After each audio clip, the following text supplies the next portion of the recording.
Hey everybody. Today we are going to be talking about the work triangle in the kitchen. I had somebody ask me what the work triangle was, so I figured I'd do a short video on it. What the work triangle is, it's a basic term you'll hear about when talking about your kitchen design. The work triangle in a kitchen, it consists of three legs connecting the fridge, the sink, and the stove or cooktop. Now, it's a guideline, it's not a law, and it's a very good guideline.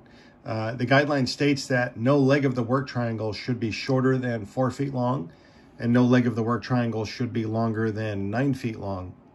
This may seem a little picky, but if you stay within these guidelines of the work triangle, you'll make the time you spend cooking in the kitchen much more enjoyable, especially if you have more than one cook in the kitchen.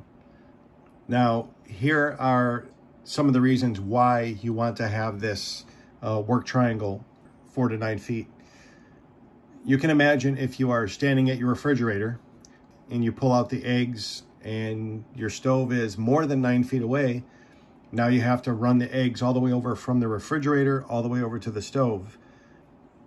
Let's say you forget the milk or you forget the butter. You have to return back to the refrigerator to get the items and then haul them back to the stove. You can imagine that that will get a little tiring after your probably second or third trip.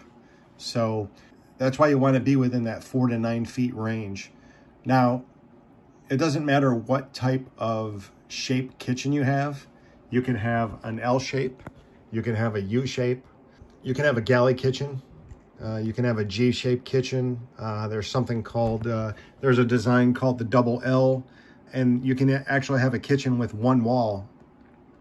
So on the U-shaped kitchen, the work triangle is going to be pretty basic. This will all depend on where the fridge, sink, and stove lay out. On an L-shaped kitchen, your work triangle is probably going to be a little bit more abstract of a triangle shape. Now, the one thing I would advise against is having your refrigerator right next to your stove. That's really not a good idea to do that because number one, next to your stove, you want to have some countertop space for your cooking and your food and things like that. You're not going to be able to work your way around that in every kitchen. Some kitchens, you have to have the refrigerator next to the stove and there's no way around it. But if at all possible, try to have your stove next to or away from your refrigerator somewhere in that 4 to 9 foot parameters of the triangle. On the double L kitchen, that triangle is going to be pretty much just like a U-shaped kitchen. It'll be the same shape. And then you can have a G-shaped kitchen. This is a kitchen where you have 3 walls with a peninsula coming out. That triangle will be a little bit more abstract depending on where everything is. And then of course the one wall kitchen, you won't have a triangle. You're just going to have a straight line from your refrigerator, your sink, and your stove. You'll be bouncing back and forth. Look in your own kitchen now and you can measure and see where things are between your fridge, your sink, and your stove, and see if your appliances in your sink fall into that 4 foot or 9 foot parameter, and you'll see that that works really well for you. Anyway, if you folks have any questions, you can email me at askkinraz@gmail.com, or if you find the information in this channel helpful, you can feel free to donate to askkinraz@gmail.com through PayPal.